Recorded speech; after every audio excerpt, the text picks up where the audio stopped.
welcome to a special edition of the Friday Show. I'm Scott Jagow, along with Ray Paulick. We are on the scene at Gulfstream Park for tomorrow's Bessalou Stables Florida Derby, part of a huge weekend of racing, Ray, that features the Louisiana Derby, of course the Dubai World Cup, and the UAE Derby.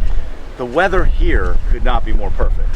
You're right about that, and especially when I heard that it's going to be in the 20s tonight in Kentucky. Wintry mix, and you got plenty of time. Get on here to Florida. It's going to be warm. It's going to be beautiful for the Florida Derby. And we're going to talk about the Derby coming up in just a minute. But first, I'm sure you've heard about the Rainbow Six, or played it, the popular wager here at Gulfstream Park, chasing million-dollar jackpot dreams and all that kind of thing. But there's much more to this bet than meets the eye.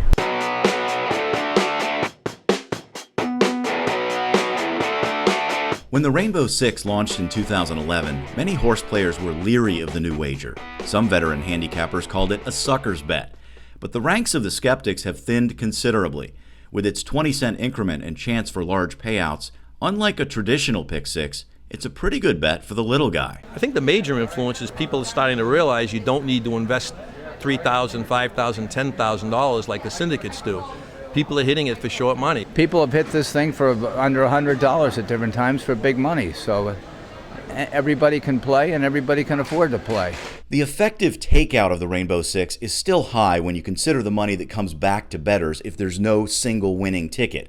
But Gulfstream increased that percentage from 60 to 70, and horse players have figured out that even if they don't get the life-changing score, they can still share a big enough prize. If the pools get large, you should be playing to try to just get one of many winners, because you could actually end up with $10,000, $15,000, $20,000 for the investment. Some days they're betting $300,000 and $400,000, so 70% of $300,000 is $210,000 coming back to the players.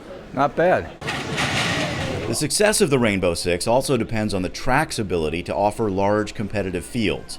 On that front, Gulfstream has delivered, with an average field size of 9.5 for the meet. Yes, some races you're going to have a very big favorite, but if out of the 6-race sequence, if you can offer some value, I think that's where you gain some of the confidence of the horse players. Wagers like the Rainbow Six are likely here to stay. Tracks around the country are now offering similar bets, and just last week, the Maryland Jockey Club launched its own Rainbow Six. It might be racing's version of the lottery, but even longtime horse players are embracing the challenge and thrills of the Rainbow Six. You got to be able to change. It was different years ago. They only had the daily double and win, place, and show, but now it's a lot more creative betting, but it's different, but I like it. You got to keep up with the times. So Ray, if you won a big Rainbow Six jackpot, what would you do with the money? I'm going to buy a condominium near Gulfstream Park here, either that or maybe get Kentucky Derby tickets for this year. That's a good one.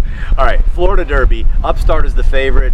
It's a knockout, also another key horse, but I'm going to go one deeper to the third choice, Materiality. He's only had 2 starts, so he's a little inexperienced, but both of those starts have been really impressive, and the last one was at this distance of 1 1/8 miles. So I think he could be the late bloomer, the late comer to the Derby picture. No question, this is a good horse. I just think he is maybe too late, jumping out of the second start into a Grade 1. I like Upstart. He was a good 2-year-old, nothing wrong with his form as a 2-year-old, and he's basically 2 for 2 as a 3-year-old, except he was disqualified from Fountain View. Special wager being offered by Gulfstream Park, kind of interesting, the Florida Derby and the Dubai World Cup featuring California Chrome. I'm going to go with the other American in the World Cup, Lee, who I think is at least as good as California Chrome, and has trainer Bill Mott in his corner, who's really good with older horses and who also has a lot of experience shipping horses to Dubai.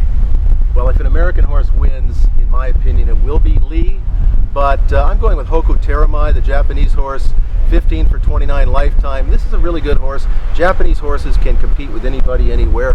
That's my pick. He's a long shot. Well, let's not forget about the Louisiana Derby, also a key Derby prep this weekend. International Star, coming off 2 victories, is kind of a favorite, not a heavy one. I still like him, though, because of the race setup. I think he's going to be able to swoop in with his late run once again and win. Well, if you like Materiality in the Florida Derby, you've got to like Stanford. In the Louisiana Derby, I'm going with Stanford. He finished second to him last time out. It's always fun to talk about these Derby preps. We hope you enjoy the weekend. That's it for today from Gulfstream Park. We'll see you next week on the Friday Show.